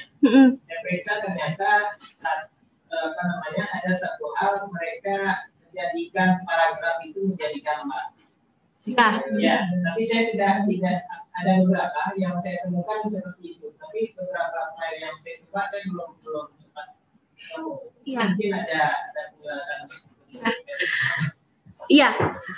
Kalau ada hal yang janggal, Turnitin akan kasih tanda seru seperti itu. Jadi misalnya, ya seperti yang Bapak bilang tadi, di title-nya ini nanti akan ada tanda seru dari Turnitin. Ya, tanda seru itu kalau saya klik ungkapannya itu 30% itu dikeluarkan dari Turnitin. Iya, dari ya. Setiap itu dia akan ya. Jadi gini, kalau ada yang janggal, Turnitin akan menginformasikan secara spesifikasi di setiap kasus beda-beda. Jadi kadang ada yang bilang ini, quotation more than 80% on this article, please recheck. Dia akan ada tanda seru kalau ada yang janggal di paper tersebut. Gitu. Jadi mungkin Pak kalau misalnya yang gambar itu ada tanda seru, berarti itu memang kedeteksi Turnitin sebagai kejanggalan. Gitu. Cuman balik lagi harus dicek lagi manual satu-satu, dibaca lagi gitu. Ada pertanyaan? Ya Pak?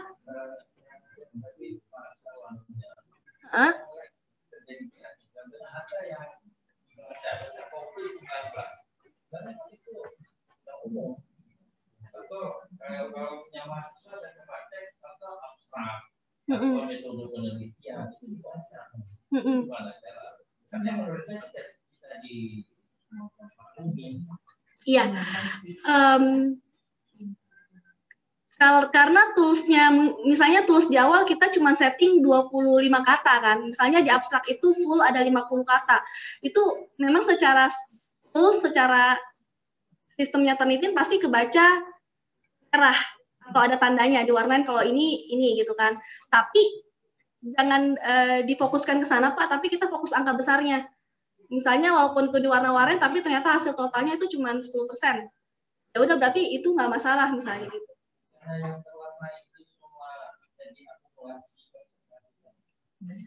Ya benar, tapi karena kembali lagi itu settingan di awal kita melakukan penyetingan. Kita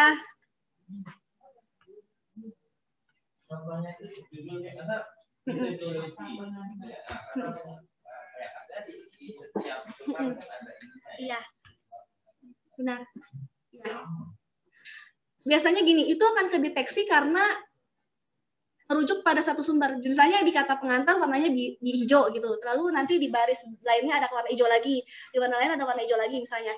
Jadi walaupun yang di halaman 2 itu cuma ada 2 kata dan kedeteks, biasanya kalau kita scroll lagi, kita lihat-lihat lagi, ternyata nggak cuma 2 kata itu doang. Ada lebih kata lainnya yang sama, karena kan kita sebelumnya setting misalnya 25 kata. Berarti ada lebih dari 25 kata yang sama dengan database yang dimiliki Turnitin. Tapi kembali lagi kalau misalnya kita begitu lihat paper hasil percentage awalnya itu masih aman, ya sudah itu tidak perlu difokuskan atau jadi bikin pusing gitu. Tapi kalau misalnya itu mau dihilangkan, kita bisa hilangkan secara manual yang tadi Pak. Kita klik ini, kita pilih lambang yang seperti WiFi, kita klik exclude sources, misalnya yang warna tersebut, yang warna-warna itu misalnya ada di nomor ini, kita tinggal klik aja.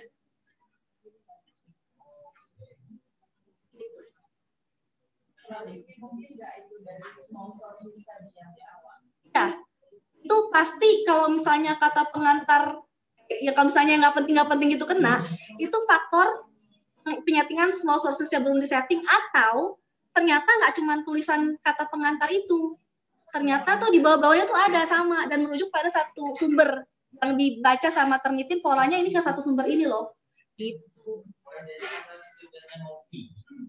Dari jurnal tersebut pengantar juga sampai kata-kata ini diambil. Kemudian setelah ini dia hanya mengatakan tujuan penelitian ini itu. Iya, tapi boleh tahu Pak totalnya berapa persentasenya? 10%. Iya. Oh ya, saya juga informasikan standar presentasi pasti beda-beda ya antara level expert, S1, S2, jurnal internasional.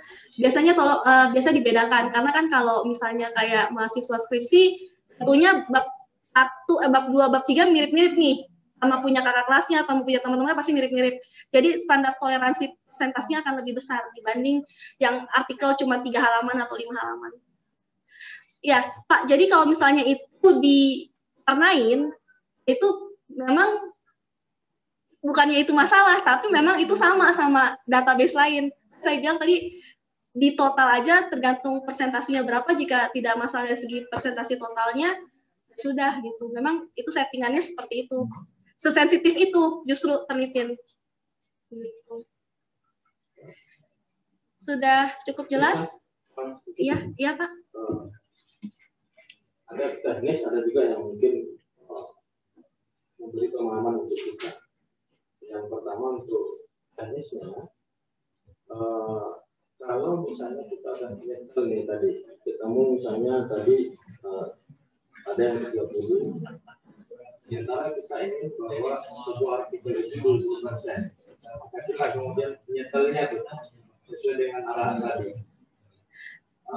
Kita nyetel supaya sampai ke 20%, misalnya yang kita pasal, semua kita edikan, sesuatunya, bibliografinya kita keluarin. Ketemulah misalnya, oh ternyata 20%. Oke, fix, selesai. Bagaimana kalau dia dicek di tempat lain, ternyata dia nggak mendata yang kita lakukan ini. Itu satu. Kemudian yang kedua, inilah pekerjaan besar untuk kita semua. Seharusnya community ini bukan orang-orang ini yang ada sekarang, tapi semua dosen. Jadi selama ini sangat banyak di kita dosen itu berpandangan bahwa community itu menjudge, menghakimi. Iya. Tidak pernah dosen itu bertanya selama bimbingan, ini kamu melakukan plagiasi atau tidak. Dosennya itu nggak ngerti apa itu plagiasi. Tiba-tiba dia di sidang 35%, maaf 36 lah kita bilang 36%, 30% toleransi mahasiswa korban. Gara-gara kita ini menetapkan Turnitin tapi tidak memberi pembelajaran Turnitin pada dosen-dosen dan mahasiswa. Ini harus pembelajaran buat kita semua. Ini saya membuat jurnal itu based on skripsi.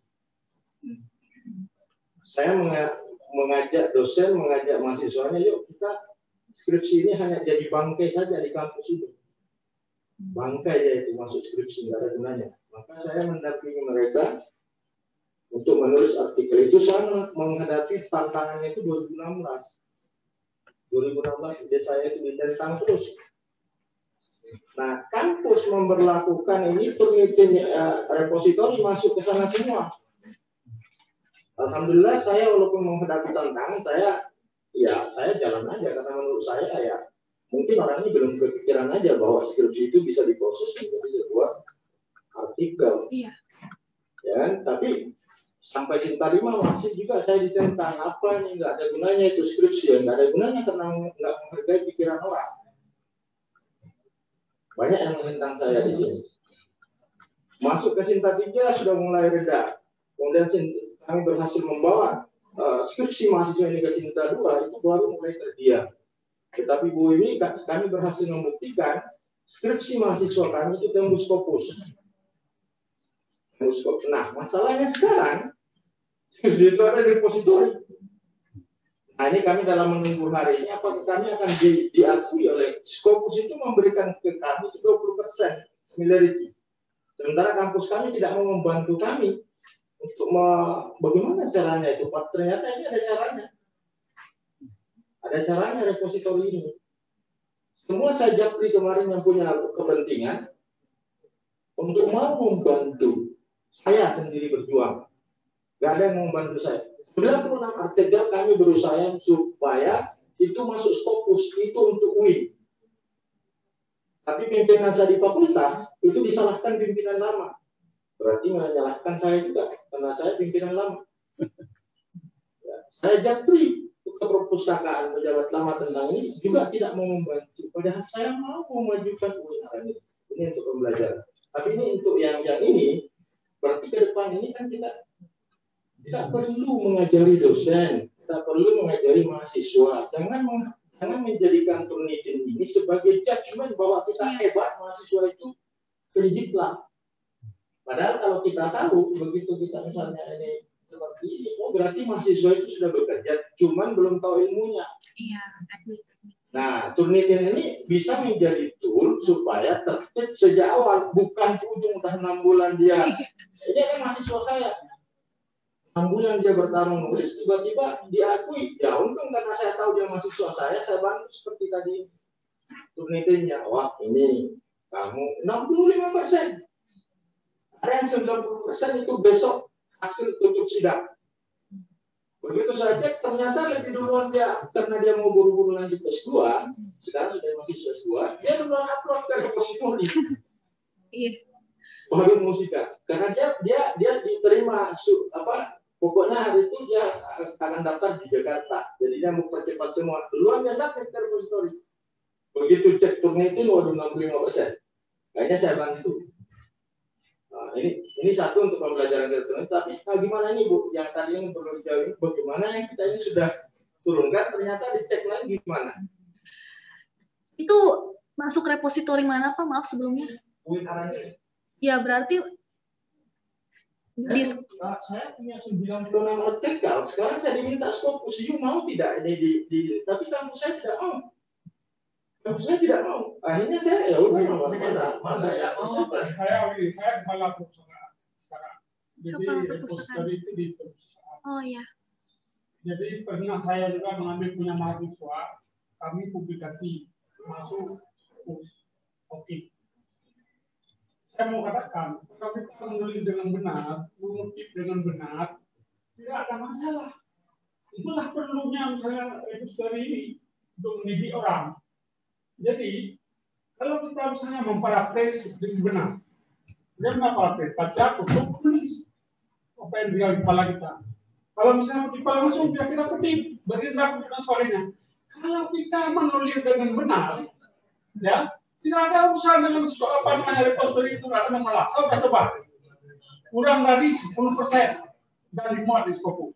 Tidak ada masalah dengan repository. Itulah kontrol kita, perlu enggak, ya mana? Kita cetak. Kita bisa bertahan di Aceh, di Indonesia, secara nasional itu unit ini tidak jahat. Di mana saja sama. Kita cek, mereka cek. Kalau kita sudah benar, sudah oke, mereka oke juga. Kalau kita 8%, di sana 8% juga, di mana yang dicek. Itu nggak ada masalah. Jadi, kalau kita mengutip dengan benar, menulis dengan benar, tidak ada urusan dengan repository. Ya, baik Bapak Ibu. Kalau di kotak-atik ya kali dia itu dapat lagi. Ya, terima kasih Pak Sarwan. Karena kita sudah mengalami. Ya, ada yang jadi khatib juga. Pak Khatib kebetulan menjadi khatib. Ini betul khatib ya. Sebenar-benarnya khatib. Oke, jadi gini, nggak usah kita pertanyaan tadi, tapi ada satu poin yang ditanyakan Pak Mursid. Pertanyaan tadi itu ada mungkin yang perlu direspon. Jadi pertanyaan beliau di awal tadi, kita sudah mengurangi nih. Tapi kalau kita kirim ke tempat lain tetap juga terdeteksi. Nah, saya rasa itu pun menurut saya, Bu Willy tadi sudah menjawab jawaban pertama tadi. Itu kan juga tergantung pada rule of game-nya media tersebut. Jadi misalnya dikirim ke jurnal, rule of game-nya tentu mengikuti jurnal itu. Nah itu sebenarnya dari sama risikomu terkait dengan pertanyaan awal. Atau mungkin ada yang mau ditambahkan sedikit, nah, baru kita lanjutkan sebelum karena Jumat ya. Paling saya menambahkan sedikit saja. Itulah perlunya standar yang diciptakan atau diberlakukan di institusi. Kalau saya sebetulnya tidak menyarankan mengeksklud hal-hal ini. Jadi sebetulnya yang baik itu adalah begitu kita punya standar terkait ini, buat bibliografi dan ini sebaiknya jangan diotak-atik lagi, jangan diganti lagi. Jadi nanti akan ada kesetaraan gitu. Jadi standarnya udah benar gitu. Tapi kalau yang Bapak bilang kan misalnya di sini kita ganti-ganti nih, kita eksklusif begitu nyampe di jurnal sana cuma juga kan di sana kan tetap bacanya segini. Tapi setelah dicek ternyata masuk dalam repository di sini sendiri kan, bukan repository di. Jadi mungkin itu ya sebaiknya didiskusikan di sini dengan pemilik repository di sini atau di sana apakah di sana bisa menerima bisa menerima hasil penjelasan tersebut kalau ini bukan plagiasi, ini memang murni hasil kita.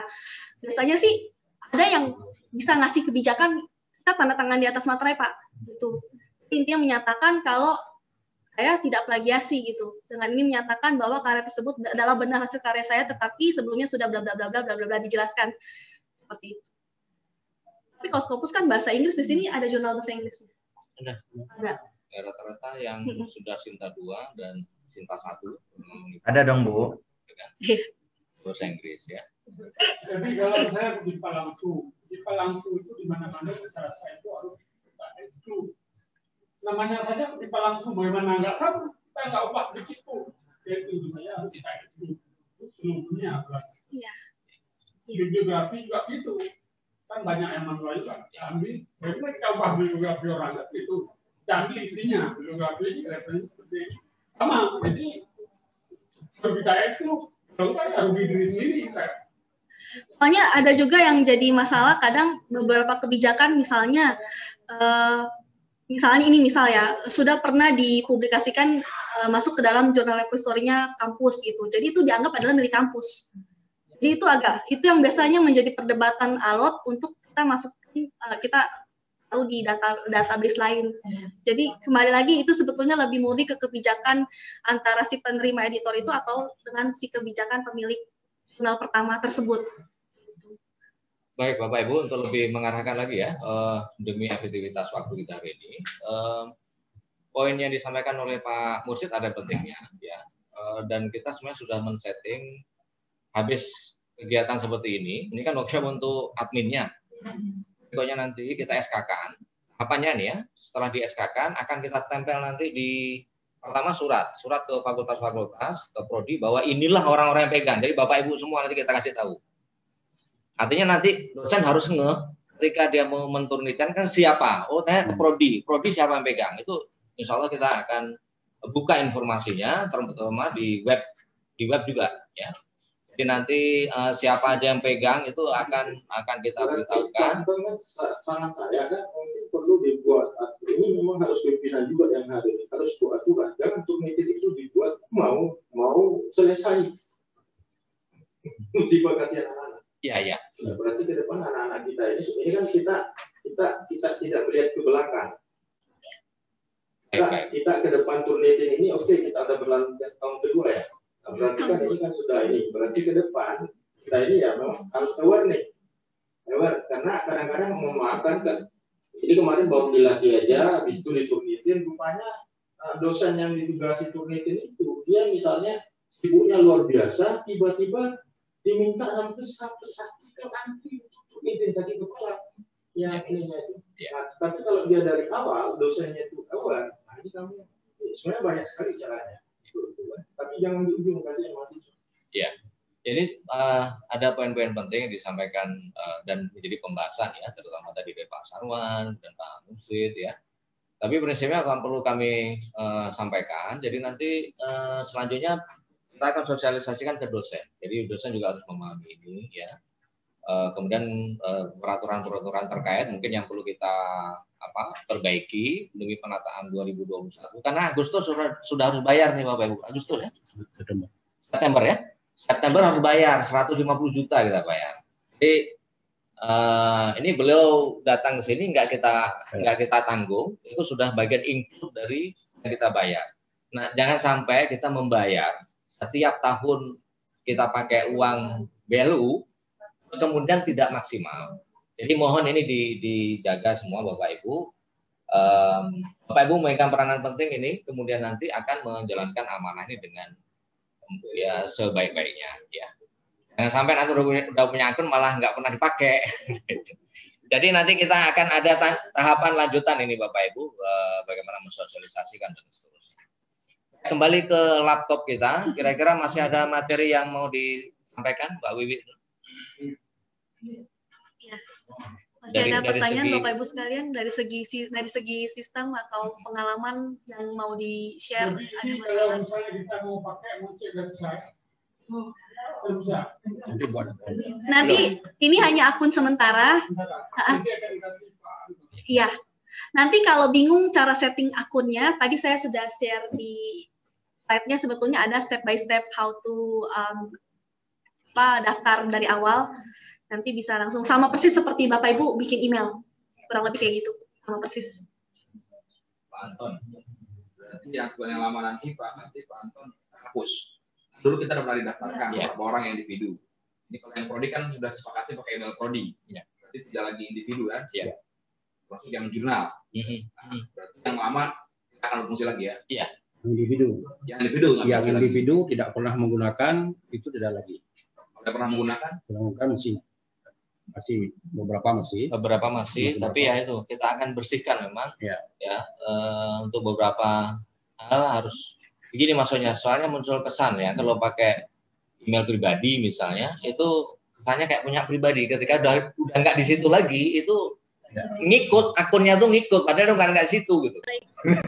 Untuk refresh lagi ya, jadi yang pertama harus punya akun, membuat kelas, membuat assignment, dan jangan lupa no-repository yang assignment-nya, dan yang terakhir tinggal upload.